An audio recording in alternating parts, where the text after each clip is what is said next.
Todos mis hermanos, nuevamente buenas tardes a todos ustedes. Amén. Vean cómo son. Que Dios los bendiga mucho.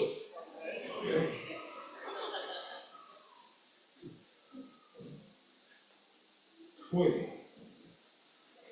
Tenemos hoy la lección número 7 del libro de Hechos. Hoy vamos a arrancarla. Y ella abarca el capítulo 20 de Hechos y vamos a leerlo. Muy bien. Voy a leerlo, hermanos, por lo menos unos versículos para no, ¿verdad? Y dice así: después que cesó el alboroto, llamó Pablo a los discípulos y habiéndolos exhortado y abrazado, se despidió y salió para ir a Macedonia.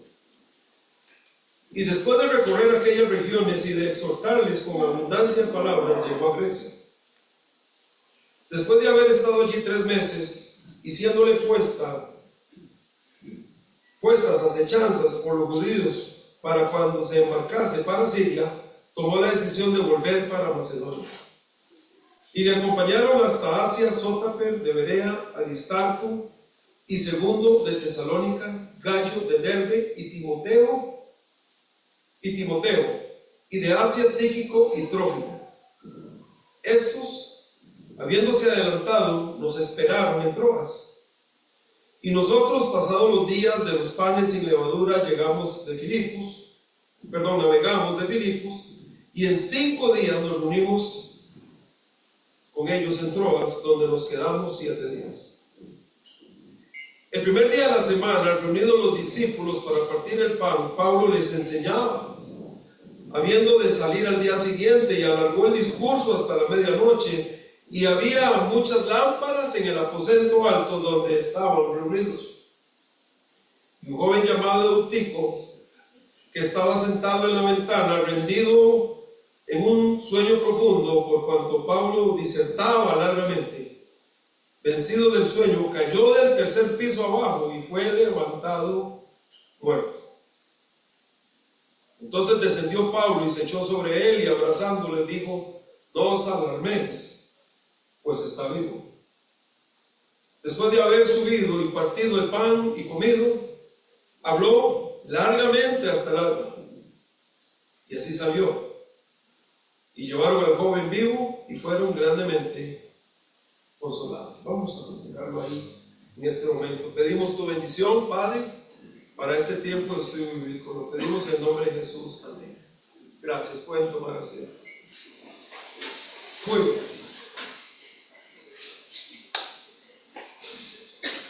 Déjenme poner esto aquí. Revisar que no me vaya a sonar esto. Muy bien. El título de esta lección número 7 se titula El tercer viaje llega a su fin. ¿Cuántos viajes tuvo Pablo? Misioneros. Se conocen como 3 y un viaje a Roma, ¿verdad? Ya en esta lección vamos a ver ese tercer viaje. Ya vimos el primero, vimos el segundo. Aquí arrancamos con el tercer viaje. Ahora, un tema general que podríamos sacar de hoy, de esta lección, es el servicio al Señor debe ser constante, con cada cristiano. Y con los años en la vida cristiana a veces se pierde la pasión por la obra de Dios. Nos acostumbramos tanto y a veces nos cansamos de servir y a veces pensamos que podemos dejar la cosa a un lado y podríamos argumentar: yo he hecho ya suficiente por el Señor, he estado mucho tiempo en la iglesia, he ayudado mucho, puedo descansar. Que otros hagan, ya hice suficiente. Pero lo que vemos en esta lección y específicamente en la vida de Pablo es que Pablo era un hombre de servicio constante hasta el último día de su vida. Que Dios nos ayude a imitar esto a cada uno de nosotros, hermanos. Muy importante. A veces con los años, repito, los cristianos tenemos la tendencia de dejar de dar y queremos solamente recibir. Pero el cristiano nunca debe parar de dar, hermanos. Siempre es mejor dar que recibir. Amén, hermanos. Debemos de hacerlo desinteresadamente, hermanos, con un genuino interés en las vidas de las personas, en su corazón y en lo que podemos producir en la vida de ellos. Vamos a ir a Filipenses capítulo 2, por favor. Filipenses capítulo 2, versículo 3 y 4, dice así: nada hagáis por contienda o por vanagloria. Qué interesante, ¿no? Antes bien con humildad. Esta es la motivación de servicio. No que digan yo, sino ayudar a la gente. Ese es el deseo, que la gente sea beneficiada de mi servicio. Y lógicamente el Señor, ¿verdad que sí, hermanos? Amén, hermanos. Nada hagáis por contienda o por vanagloria. Y la palabra nada, yo creo que no hay que explicarla. Antes bien, ¿cómo es? Con humildad, estimando cada uno de los demás como superiores a él mismo. Es una gran doctrina que podríamos, no me quiero desviar, lo que quiero es solamente decir que nosotros, creo que hay un error grande cuando nosotros creemos que merecemos ese puesto. Yo lo merezco. Aquí dice otra cosa. Aquí dice con humildad, considerando a los demás como superiores. Lo que debemos tener en nuestra mente y en nuestro corazón, con un concepto de mucha sinceridad, es que no merezco y que estoy seguro que habrán otros que posiblemente lo merezcan más y lo harían mejor. Pero Dios me da la oportunidad de hacerlo. Esa es la humildad, ¿verdad que sí, hermanos? Estimando cada uno a los demás como superiores al mismo, no mirando cada uno por lo suyo propio, sino cada cual por lo de los otros. O sea, vamos a servir con ese espíritu, con ese deseo de ser de bendición y que mi vida sirva de alguna forma para traer bendición a la vida de la gente de la iglesia donde yo estoy. Ese es, hermanos. Y es lo que encontramos en esta lección, un Pablo con un servicio incansable de un lugar a otro, hermano, de un lugar a otro, de un lugar, y pasan los años o los meses, como usted quiera verlo, y pasa de una ciudad a otra, y vea que ya este es el tercer viaje, y sigue habiendo amenazas de los judíos. Vea que él tenía ganas de ir a Siria, pero escuchó de las amenazas y de los planes que tenían para matarlo, entonces decide regresar a Macedonia. Esa fue una constante en la vida de Pablo. Y sin embargo nunca dejó de servir a pesar de lo peligroso y difícil. Cualquiera hubiera dicho, bueno, caramba, qué montón de iglesias, Derbe,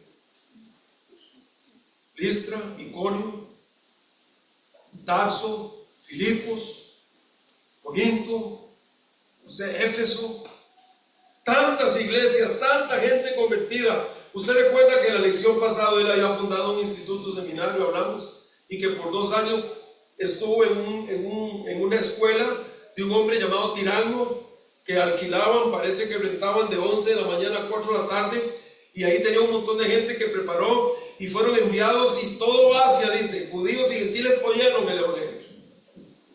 Ya a ese punto Pablo podría decir, estoy cansado, estoy agotado, ya no quiero más problemas, quiero llevarla suave, ya hice mucho, que otros hagan. Pero ¿qué dice Pablo?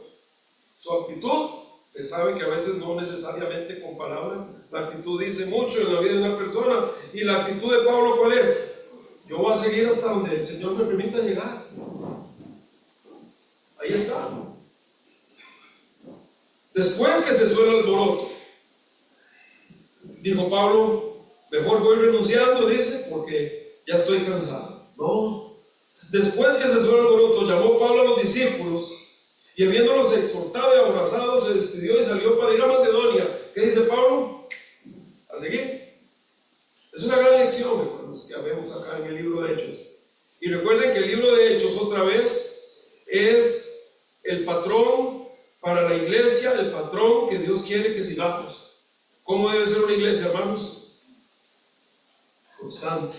Una iglesia no debe parar. No importa lo que una iglesia haya hecho, qué bueno, gracias a Dios, pero olvídese de eso, porque hay que ir por más. Hay que abrir más iglesias, hermanos, hay que ganar más gente.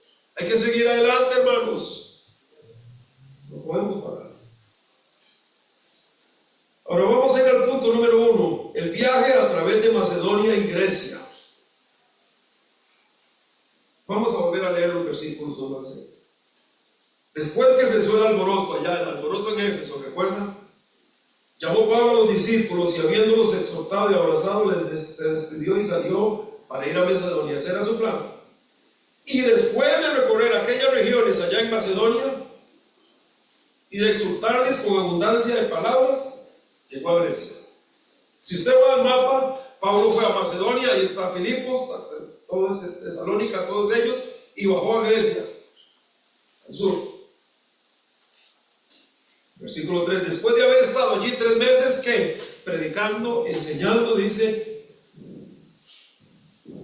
diciéndole puestas acechanzas por los judíos para cuando se embarcase para Siria. ¿Por qué? Porque el plan de Pablo era salir de allí, de Grecia, e ir a Siria. Dice, tomó la decisión de volver por Macedonia, o sea, volvió a ir al norte, a Macedonia.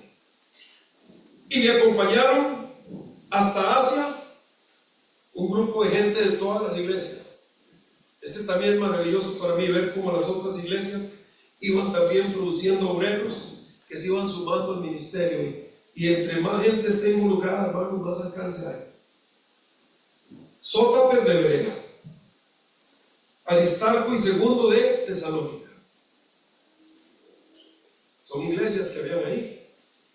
Gallo de Derbe y Timoteo. Y de Asia, Tíquico y Trófimo.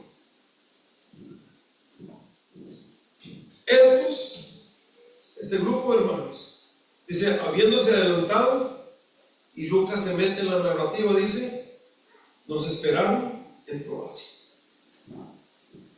Y nosotros, pasados los días de los panes sin levadura, llegamos a Filipos, y en 5 días nos reunimos con ellos en Troas, donde nos quedamos 7 días. Muy bien.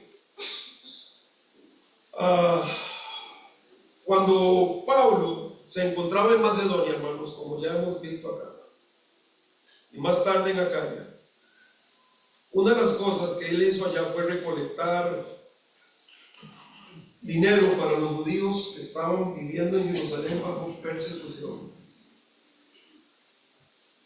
Entonces uno puede ver en Pablo siempre ese corazón de ayudar. Y allá en Filipos, 7 de estos amigos de Pablo, que ya leímos, navegaron a Troas, donde esperaron que Pablo llegara. De diferentes iglesias, ya vimos Berea, Derbe, Tesalónica, Listra, etc. Algunos creen que este grupo de hermanos es probable que sean los que llevaron la recolecta también allá a Jerusalén. Ahora, esta vez, el viaje de Filipos a Troas duró 5 días más de lo habitual, lo cual indica que los vientos no eran favorables. Anteriormente el equipo había viajado de Troas a Filipo en la mitad del tiempo. Ya lo leímos allá en Hechos 16, no podemos regresarlo. Si vamos al mapa, hermanos, vamos a ver si el hermano Dani me ayuda un momento ahí con el mapa. Si vamos al mapa para que usted vea de Filipos a Troas. Y para mí es muy interesante que esta ocasión el viaje tomara 5 días más que la primera vez que se menciona.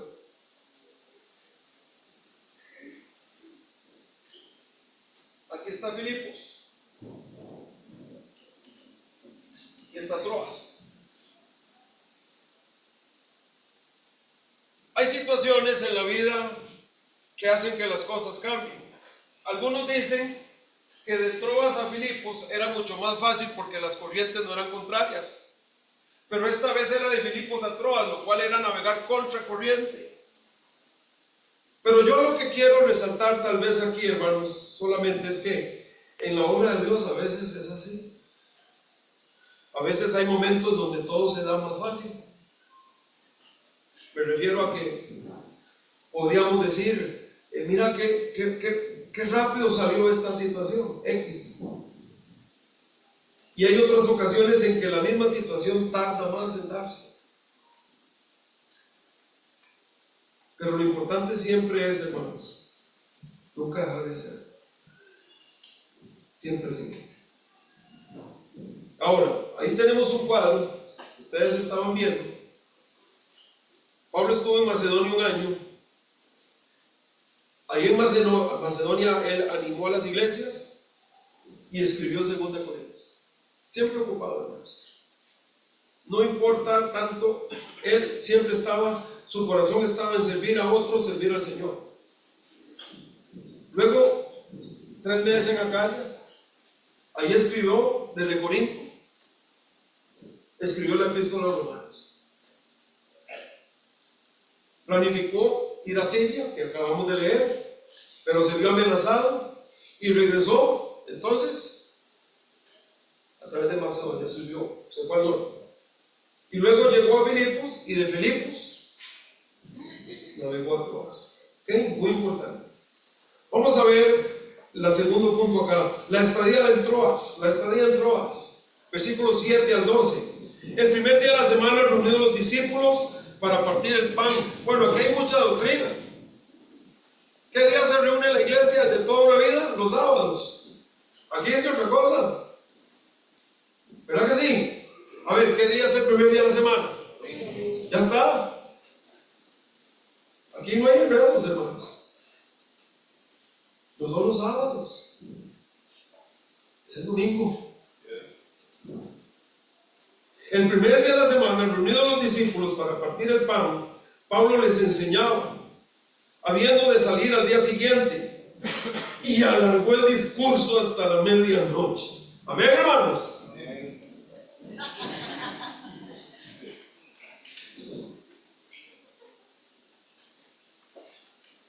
Y había muchas lámparas en el aposento alto donde estaban reunidos, y hubo llamado a Eutico, que estaba sentado en la ventana, rendido de un sueño profundo, como los que muchos experimentan los domingos en la segunda hora, que los veo rendidos, entregados a Morfeo, ¿verdad? Dice, por cuanto Pablo disertaba largamente, y parece que es culpa de Pablo entonces, ¿verdad? Vencido del sueño, cayó del tercer piso abajo y fue levantado muerto. Entonces descendió Pablo y se echó sobre él, y abrazándole dijo, no os alarméis, pues está vivo. Después de haber subido y partido el pan y comido, alargó largamente hasta el alba. O sea, siguió la cosa. Qué lindo un culto así, amén, hermanos. Y así salió. Pero otra vez yo quiero que vea la forma en que Pablo servía. Y ahorita vamos a hablar un poco acá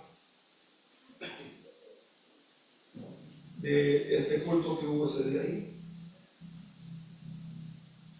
Y el versículo 12 dice, llevaron al joven vivo y fueron grandemente consolados. Punto número 2, la estadía en Troas. Pablo llega a Troas un lunes y pasa una semana con los creyentes ahí en Troas. Y partió el lunes siguiente por la mañana. Era la primavera. Después de la fiesta de los panes sin levadura, más o menos a finales de marzo, a principios de abril. Y Pablo esperaba llegar, escucha, a Jerusalén para la fiesta del Pentecostés, según Hechos 20:16, que sería en junio. Un viaje de mucho tiempo, alrededor de 2 meses más o menos. Y en nuestros tiempos modernos es difícil imaginarse un viaje que tome tanto tiempo. Pero esa es la determinación y la forma en que él quería servir a Dios siempre, sin importar lo que costara. Pero yo quiero empezar acá con la cena del Señor. Punto número 1. La Santa Cena. Dice acá el versículo.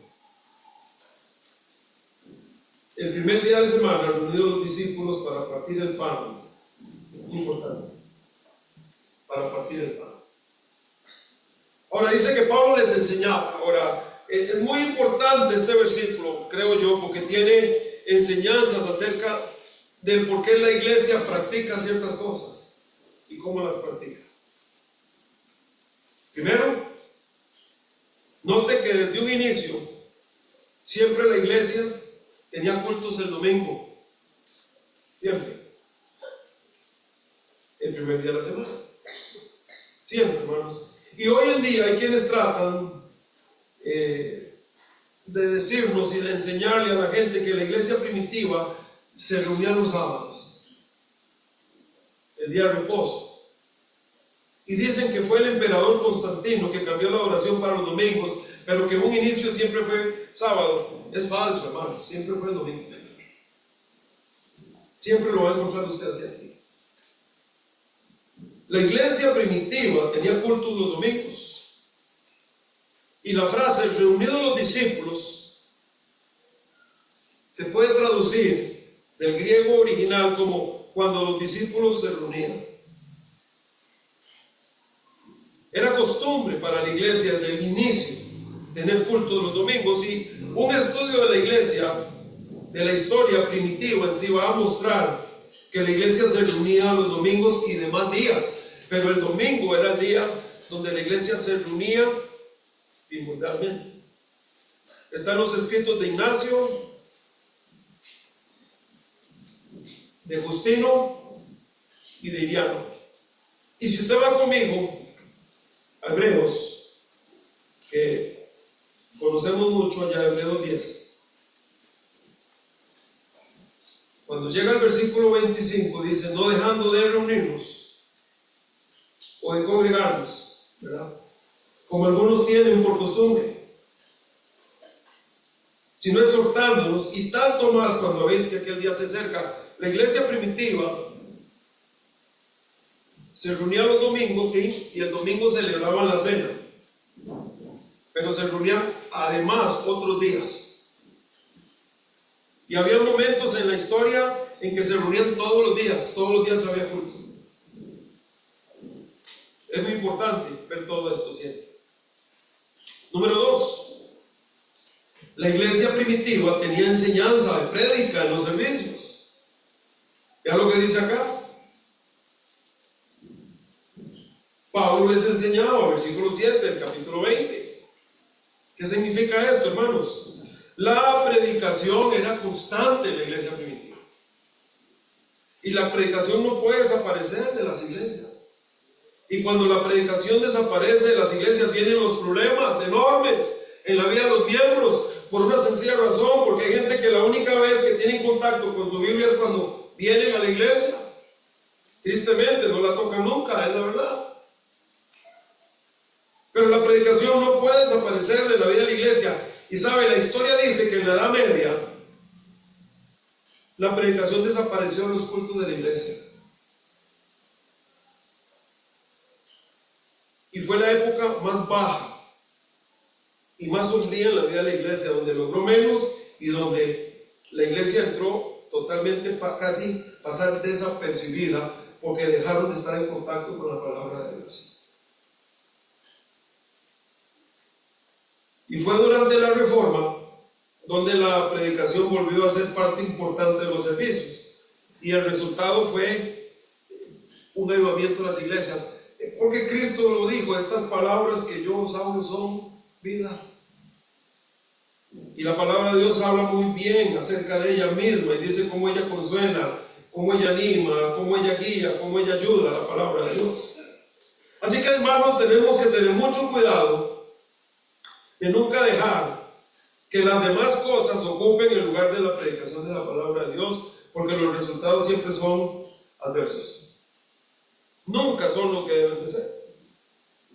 Y hoy en día mucha gente está dejando la predicación y la convierten en charlas y la cambian por actividades, y lo único que he logrado ver yo en muchas de estas iglesias es que la vida espiritual de sus miembros se viene al pique. Uno necesita predicación de la palabra de Dios.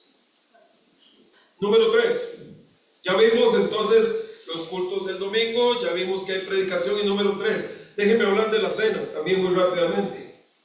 El primer día de la semana, reunidos los discípulos para partir el pan. O sea, la iglesia primitiva observaba la cena del Señor.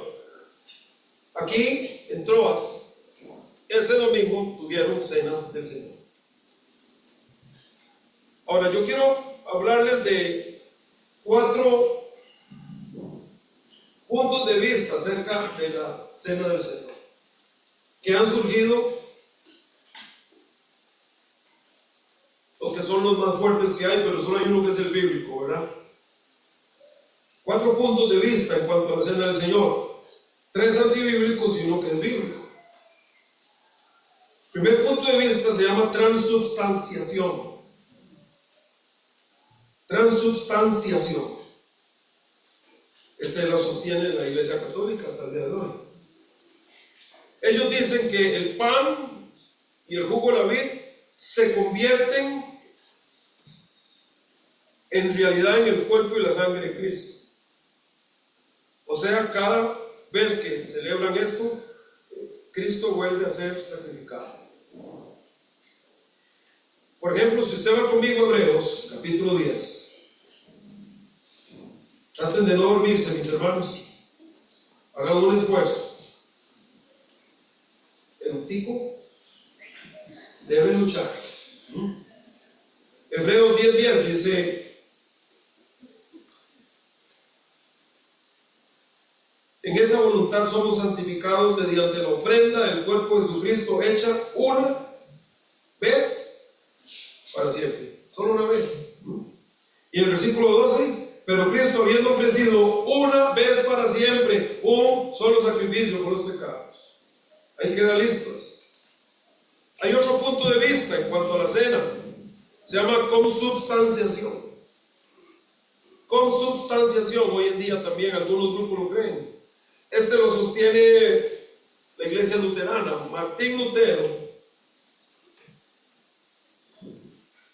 no estaba 100% de acuerdo con muchas de las cosas, pero algunas cosas sí las conservó. Y lo que dice este punto de vista acerca de la cena, la consubstanciación, es que de alguna manera el cuerpo y la sangre de Cristo están presentes ahí, de alguna manera. De alguna manera. Luego hay un tercer punto de vista, el punto de vista que llaman la presencia espiritual, que esto es algo místico, sostenida por Calvino y por sus seguidores. Y es que ellos sostienen que cuando se celebra la cena, la presencia de Cristo está ahí de una forma muy especial. ¿Y cuál es el punto de vista bíblico, que es el que tenemos nosotros, los bautistas? ¿Cuál es? El punto de vista memorial. Cuando celebramos la cena, recordamos la muerte del Señor Jesucristo hasta que Él venga. ¿Cuál es la base? 1 Corintios 11. Vamos a leerlo. 1 Corintios capítulo 11. Es el punto de vista memorial. ¿Qué es lo que hace la iglesia cuando celebra la cena? Recuerda lo que Cristo hizo.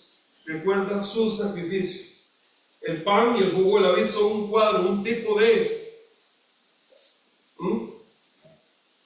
Y recordamos. Y por eso, hermanos, yo insisto siempre en que en el tiempo de la cena debe haber una solemnitud. Y entendemos cuando hay niños, entendemos, yo lo entiendo. Claro que sí entiendo, un niño es un niño.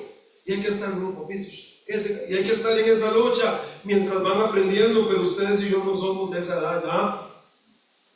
Ya debemos haber aprendido eso, hermanos. No hay por qué estar con un teléfono prendido mandando WhatsApps, ni jiji, ni jijo, cuando estamos en la cena. Bueno, en el culto en ningún momento, ¿verdad? Pero es un tiempo solemne de memoria. Recordar, se llama tener memoria de la cruz. ¿Qué sucedió en la cruz? ¿Qué pasó allí? ¿Por qué tuvo que haber una cruz del Calvario? ¿Cuál es la razón de? ¿Y qué he recibido yo como hijo de Dios a través de la cruz, hermanos? ¿Ah? Y con esto en mente, yo creo que no hay tiempo para estar jugando en un culto. Entonces, nos recuerda la muerte del Señor Jesús. Allá en 1 Corintios capítulo 11, 24 dice: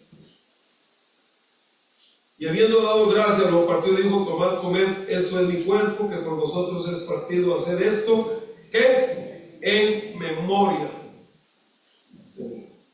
Asimismo tomó también la copa después de haber cenado, diciendo: esta copa es el nuevo pacto en mi sangre. Hacer esto todas las veces que la bebiereis en memoria de mí. Así pues, versículo 26, todas las veces que comieres este pan y bebieres esta copa, la muerte del Señor anunciáis hasta que Él venga. Recordad la cruz de Jesucristo y lo que Él hizo por nosotros. Cuando vamos a la cena, aquí está Pablo cuando celebramos, aquí en Hechos capítulo 20, entonces, tenemos a Pablo, acá entró, dice el primer día de la semana, versículo 7, reunidos los discípulos, a partir del pan, Pablo les enseñaba. Así que tenemos, cuando se reunían, teníamos la predicación, que era parte importante cuando se reunían a los cultos, y tenemos también que ese día se celebró la cena del Señor. Y así lo hicieron. Ahora recordemos que cuando dice vino antes no es el vino de ahora. Eso es muy importante entenderlo, hermanos, siempre. Que muchos se agarran de ahí y dicen, miren, y se agarran del otro pasaje con Timoteo, donde Pablo le dice que ya no tome agua sino vino por sus problemas estomacales, y entonces más de uno dice amén. No es ese vino, no es alcohol. Están equivocados, no es eso. Ahora, quiero que hablemos de una crisis que hubo ese día en la iglesia. A pesar de que se reunían, a pesar de que había palabra de Dios y predicación larga, a pesar de que había cena del Señor, ese día hubo una crisis. Yo quiero decirle a la iglesia, hermanos, hay momentos en la iglesia en que la iglesia va a pasar por crisis. Momentos tristes, momentos de mucha presión. Lo que hagamos nosotros, ¿están conmigo, hermanos? Amén. Lo que usted haga en momentos de crisis, como usted responda, es la clave para salir adelante como iglesia. Y esto pasa en las iglesias, a veces hay crisis. Ahora, Pablo no solo participó del servicio de la cena, sino que predicó por mucho rato a los que estaban ahí congregados. Y la la habitación estaba llena, pero llena. Y estaba tan llena que, bueno, aquí un muchacho se tuvo que sentar en la ventana. Ahora, las paredes en las casas de Palestina eran bien gruesas, hermanos. Bien gruesas. Mucho más que ahora, en la actualidad, pues, pero eran muy gruesas las paredes. Esas aberturas, esas ventanas eran aberturas donde podía entrar aire y luz. No había vidrios. Y Eutico se acomodó allí en esa pared gruesa y se dejó ir. Ahora, no eran muchas las ocasiones en que podían escuchar a Pablo predicar. Así que la gente le dijo a Pablo: predique todo el tiempo que sea posible, porque quién sabe cuándo iba a volver Pablo por esos lados. Recuerde que eran viajes de 3 meses, 6 meses, 9 meses, un año. Así que tenerlo ahí era una bendición para ellos. Así que le dieron todo el tiempo que él quisiera para predicar. Y Pablo predicó un sermón bastante largo. Aquí dice que Pablo les enseñaba habiendo de salir al día siguiente, y alargó el discurso hasta la medianoche. Sí se puede decir que lo alargó. Ahora, la palabra griega usada para predicación, o donde dice que Pablo les enseñaba, esa palabra griega, es un poco diferente a la palabra predicación que usted y yo conocemos. Aquí la idea es la de un diálogo. Lo que indica es que mientras Pablo enseñaba, la gente le preguntaba. Así que si se quiere ir temprano, no pregunte. Esa es la gran enseñanza. ¿Ya lo vieron, hermanos? ¿Qué hacía Pablo? Iba enseñando. Y como tenía la oportunidad, y quién sabe cuándo regresaría, había oportunidad, esa es la palabra griega aquí. Y la gente preguntaba, y, hermano Pablo, pastor, en fin, mire, pregunta, sobre eso que usted está hablando, ¿qué me puede darme un poco de luz por aquí y por allá? En esta ocasión, pues sí, esa es la razón de por qué se alargó.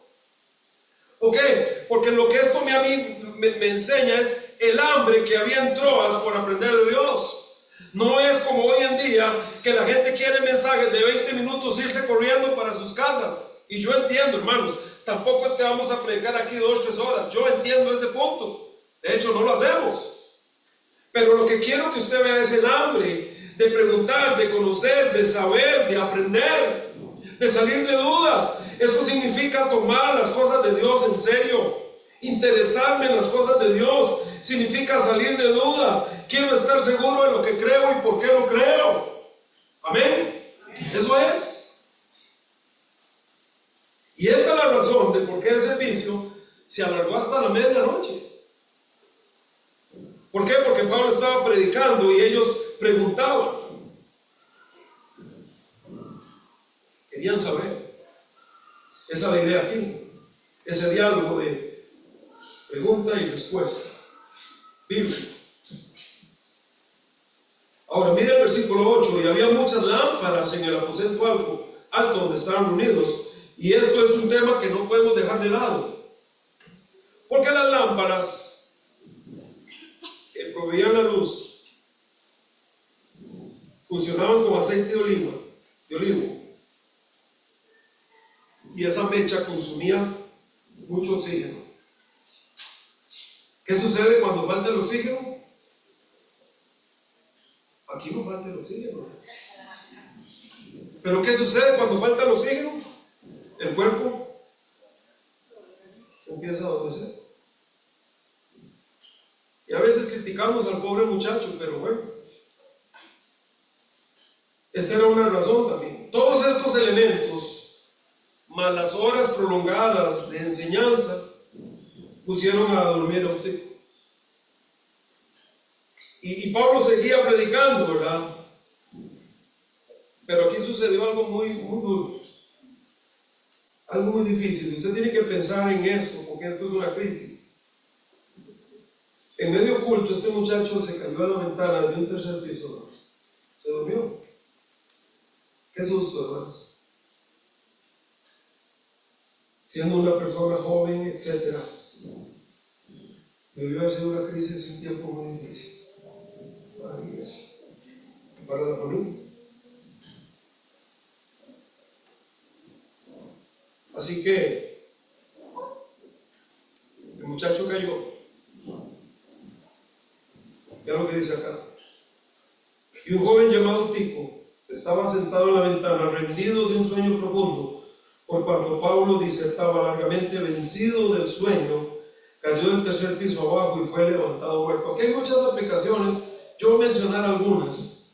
Como les dije al inicio del estudio de Hechos, no es ir versículo por versículo la idea que tengo, sino ir evento por evento, y que simplemente podamos aprender como iglesia cómo debemos comportarnos como iglesia nosotros basados en el libro de Hechos.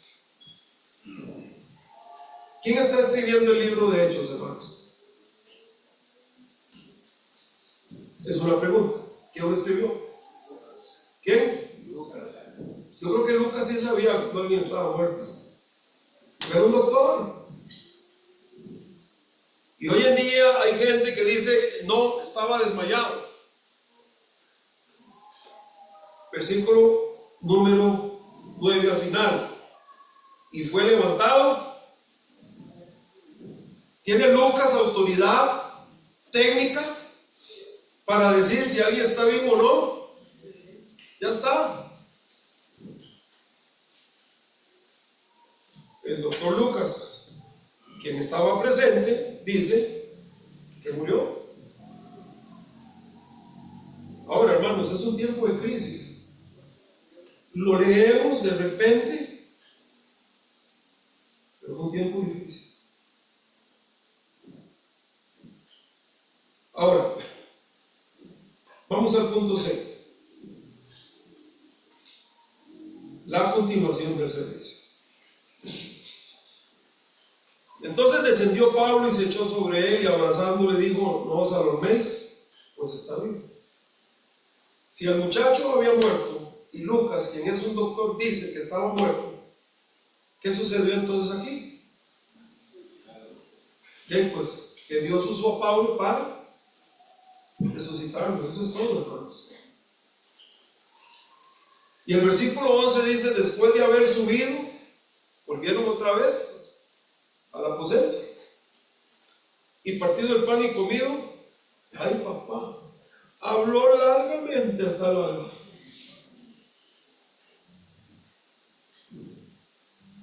Seguía el interés en la iglesia por aprender y escuchar. Y así salió de eso. Y llevaron al joven vivo y fueron grandemente consolados. Mis hermanos, yo quiero que sepa usted una cosa. Las iglesias van a tener crisis. Nosotros hemos tenido crisis aquí. Hoy, no hoy, pero sería mañana, pero hoy se cumple un año que ustedes me pidieron a mí que, ustedes me lo pidieron, yo no lo impuse, que pastoreara aquí en la iglesia. Fue difícil. Fue muy difícil el día que mi papá murió. Fue un tiempo difícil.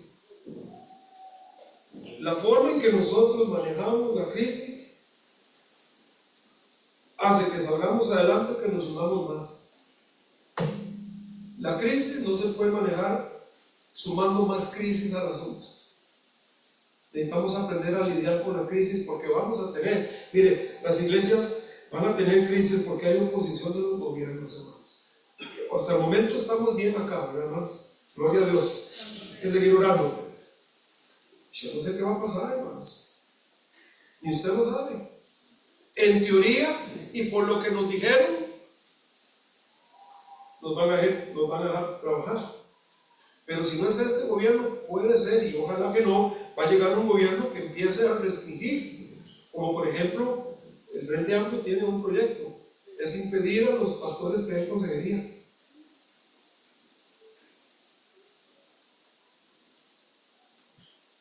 Y detrás de esto ya va a venir la restricción de lo que usted puede decir o no en un púlpito.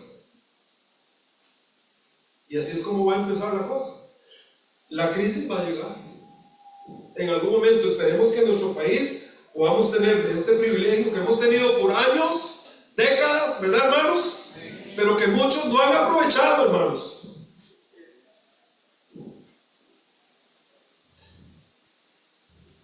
Vamos a tener problemas con los vecinos. A veces pasa. Últimamente estamos puro caramelo aquí. Pero no siempre ha sido así. A mí me han gritado en ese portón. Y aquí hay gente que lo vio un día. Y a veces es mejor quedarse callado porque no queremos hacer más problemas. Y yo quiero pedirle ese favor a la iglesia. No caigamos en la trampa cuando un vecino sale y nos dice cosas que los carros, que no caigan en la trampa, hermano. Una crisis no se soluciona con que usted sume más crisis al asunto. Hay que ser sabios. Vamos a tener crisis porque el enemigo ataca mucho, etcétera, etcétera. Vamos a tener crisis. Y siempre la mejor forma de salir con las crisis, siempre es ir al Señor en oración, para que Dios se encargue. ¿Verdad, hermanos? ¿Escucha Dios la oración? ¿Sabe Dios lo que está pasando? ¿Verdad que sí, hermanos? Entonces vamos a Dios en oración. Esa es la forma de tratar las crisis. Y aquí hay un cuadro, es lo que yo pienso aquí. Entonces descendió Pablo y se echó sobre él, abrazándole, en oración, pidiendo al Señor que ayude. Es lo que hace Pablo aquí. Señor, ayuda, encárgate. Y bueno, Dios solucionó de esta forma. Dios sabe cómo soluciona, ¿verdad que sí, hermanos? Pero hubo una crisis. Ahora, la continuación del servicio. Pablo y los demás bajaron a ver a Eutico, y Pablo se echa sobre él y lo abraza y dice: no os alarméis, está vivo. Otra vez algunos dicen que no, que fue que se desmayó, que quedó inconsciente del golpe, pero Lucas dice muerto, que no es un doctor. Así que Dios usa a Pablo y le resucita. Ahora, de Eutico podemos decir varias cosas a forma de aplicación esta tarde. Eutico es un nombre griego que proviene de dos palabras: eu, que significa bien, y tipo, que significa bendecido. Yo no tengo la culpa, hermanos. No, sería eutujos en griego, muy bendecido.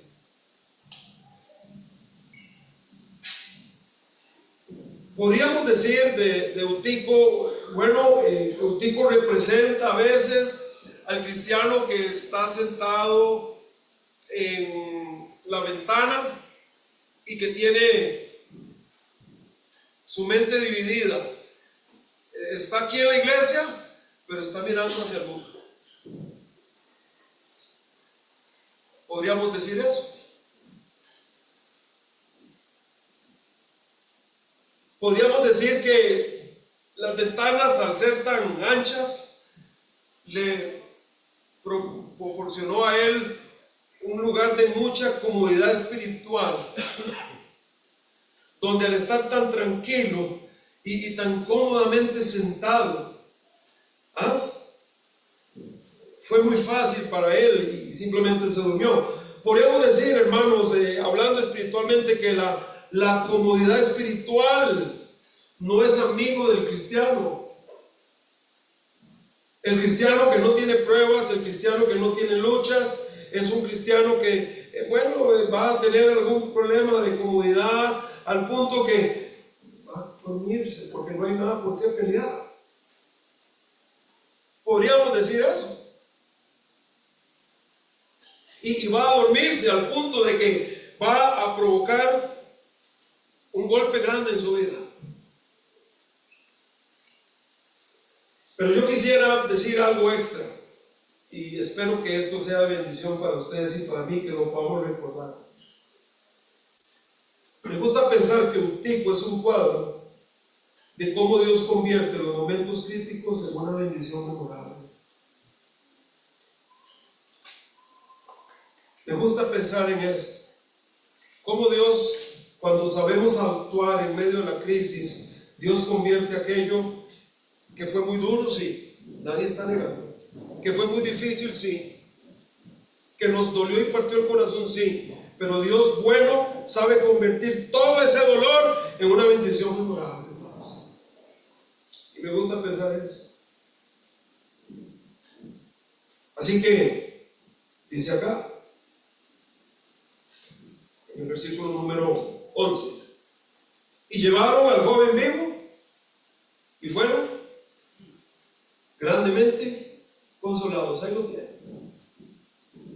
Cómo la crisis Dios la puede convertir, porque Dios es bueno, ¿sabes? Y Dios convierte la crisis en algo, en una bendición memorable. Y sí, uno puede recordar el pasado y decir, bueno, hemos pasado por momentos difíciles, ¿verdad? Yo recuerdo cuando me internaron, estuve un mes internado, casi me muero, hermano, literal. Yo me iba a morir, en serio. Ya me sentía, yo me acuerdo el día, y voy a decir lo que creo. Yo creo que definitivamente ese día Dios me sanó. Casi no recuerdo muchas cosas porque tenía morfina, porque no aguantaba el dolor. Pero recuerdo que yo quería irme para la casa, pero también recuerdo porque yo escuchaba, y a veces en el hospital los doctores no tienen cuidado de lo que hablan y están hablando de uno como si no fuera una almohada. Y yo recuerdo que estaban diciendo, no, que ya no hay mucho que hacer. Si esta medicina no le hace, no se puede hacer nada más. Yo recuerdo eso. Y yo recuerdo, hermanos, que yo me sentía realmente mal y yo decía, no. Y yo recuerdo que lo único que yo dije, porque no teníamos hijos en ese tiempo, estábamos recién casados, y yo nada más dije, Señor, cuida a mi esposa, que nunca le falte nada, y estoy en tus manos. Y me desmayé. Al otro día, me desperté y me volví a ver y parecía que me habían echado como una palangana de agua. Yo decía, ¿qué es eso tan extraño? Y yo tenía unas bolsas de suelo y digo, ¿será que se soltó el suelo? Y no, pero me sentía diferente, hermanos. Yo no podía ni caminar, no me podía levantar de la cama, ni solo. Y me puse sobre la cama. Ya se me había crecido la barba un poco. Era un mes. Y empecé a hacer la barba. Que hay que guardar siempre, en todo lugar hay que guardar la etiqueta, hermanos. Entonces, qué bien. Y en eso llega el doctor y me dice, ¿qué le pasó a usted? Le digo, mire doctor, yo no sé si usted cree en Dios, pero yo creo que Dios me sanó, me siento muy bien. De verdad, hermano, me sentí muy bien, como si no hubiera tenido nada, aliviado totalmente. Y Dios lo ve. Porque Él quiso, no podemos torcer el brazo a Dios, ¿verdad, hermanos? Recuerdo momentos difíciles también cuando nos dijeron que nuestro hijo iba a morir, David, del corazón. Qué cosa más terrible fue, hermanos. Qué duro fue. Yo recuerdo que llamé a mi esposa y le dije, el doctor nos dice que David tiene el corazón malo y que él va a morirse, que no pueden hacer más, que tengo que buscar 40 millones para que le hagan una situación en Estados Unidos que aquí no hace. Yo salí partido de ahí, hermanos. Y pasamos 10 días y que nunca se lo quise comunicar mucho a la iglesia porque no quería hablar de eso, hermano. Sinceramente estaba muy asustado y igual había que venir acá y había que enseñar y estar con los jóvenes y seguir adelante. Fue muy duro. Pero la crisis hace que uno hable mucho con Dios más que lo normal. Y que uno busque más en el Señor, un poquito en la Biblia, y que uno hable más con el Señor. Y Dios, el caso aquí de la crisis, repito, que vemos en el tiempo, es un cuadro de cómo Dios convierte los momentos de crisis en una bendición memorable. Y usted mira hacia atrás y usted dice, Dios fue bueno y Dios estuvo conmigo. Aunque la situación no haya salido del todo como usted quisiera, usted puede mirar atrás y ahora con un corazón sanado, aliviado, porque el corazón se quiebra, ¿verdad, hermanos? Pero nuestro Dios lo sana. Y usted mira hacia atrás y dice, qué duro fue. Pero hoy puedo testificarle a la gente que Dios puede levantar un corazón quebrado. Así que un tico puede representar eso y quiero verlo de esa forma. Un cuadro de cómo Dios convierte los momentos críticos en una bendición, ¿verdad? Así que Pablo continuó su comunión con los hermanos, dice aquí, el versículo 11, que subieron, después de haber partido el pan comido, y dice que le dio hasta que salió el sol, hasta la medianoche, que fue cuando un tico cae, y ¿qué podríamos decir? 5 horas más, promedio, ¿no? Usted dice, no, hermanos, hasta las 5:14, ¿no? Ahí está, 4:30. Hablemos de 5 horas más. ¿Ok? Hasta la Y así salió, dice. Y llevaron al joven vivo y fueron grandemente consolados. Así que Pablo continuó con los hermanos hasta el amanecer. Pero Pablo tenía un propósito en mente. ¿Cuál era, hermanos? Era un deseo enorme de servir a la gente donde quiera que él estuviera. Y que Dios le ayudaba. Él quería que Dios le ayudara como un instrumento que suple las necesidades espirituales de la gente. Y entró a hacer lo que estaba haciendo, hermanos. Y no crea que no fue cansado para él. Horas de horas explicando y contestando. Horas de horas. Pero él tenía algo en mente. ¿Qué quería? Quería ayudar y ser de bendición a los hermanos de Troas. Hermanos, otra vez. Yo entiendo que por la edad uno no siempre va a poder hacer lo mismo. Llega un momento en que no se puede. Pues el cuerpo es así, hermanos. Llega un momento en que ya usted no puede hacer lo que antes usted hacía. Pero sí quiero decirle que siempre se puede hacer algo. Siempre se puede servir al Señor. En otras áreas ya no se podrá lo mismo, estamos claros, pero siempre hay lugar para servir al Señor y ser de bendición a la iglesia. Siempre se puede, hermanos. Vamos a orar. Seguimos la otra semana por los momentos, si Dios así lo quiere. Gracias, Padre. Te damos gracias porque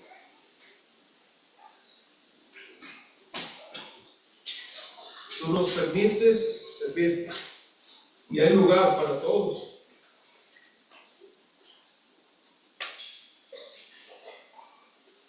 Yo quiero pedirte que nos ayudes a tener un corazón que quiera hacer algo para ti. No de vez en cuando, sino siempre. Ayúdanos a enfrentar las crisis que vendrán de una forma bíblica, como tú mandas. Y que podamos luego decir y contar la experiencia y darte la gloria por lo grande que eres, Señor. Si alguien no te conoce, que hoy sea el día de salvación. Hoy, ahora, aquí, Señor. Tú sabes. En Jesús oramos. ¿Quién acá dice no tengo a Cristo?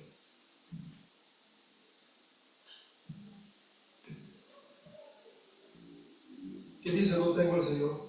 Pero me gustaría aceptarlo. Tiene la oportunidad en este momento. ¿Algo? Mis hermanos, ya se predicó. No vamos a alargar más la cosa. Si vamos al Señor, no dejemos de servir, ayudemos a ser de bendición a otros. Y en momentos de crisis, hagamos las cosas bíblicas, bíblicamente, iglesia, bíblicamente, hermanos. ¿Cómo debe comportarse un cristiano en la crisis? Esa es lo que debemos hacer aquí, en esta iglesia. Les invito a orar si usted gusta. Señor, gracias por habernos traído a tu casa. Y te damos gracias porque nos diste la libertad otra vez de un culto aquí. Señor, qué bendición ha sido este país para nosotros. Tú nos has dado esta libertad, has abierto la puerta. Y no nos cabe duda que el enemigo ha querido cerrarla, pero tú has mantenido la puerta abierta. Que tu iglesia la aproveche, Señor, para criar hijos que te aman, que te siguen, para abrir iglesias, para llevar el evangelio, Señor. Ayúdanos a entender esto. Gracias por nuestro país, dirige a sus gobernantes. Que así sea, Padre. Te pedimos que nos lleves con bien a casa dentro de unos minutos y que si mañana tú decides o ya has decidido que vivamos, que te honremos y seamos de bendición. En el nombre de Jesús oramos.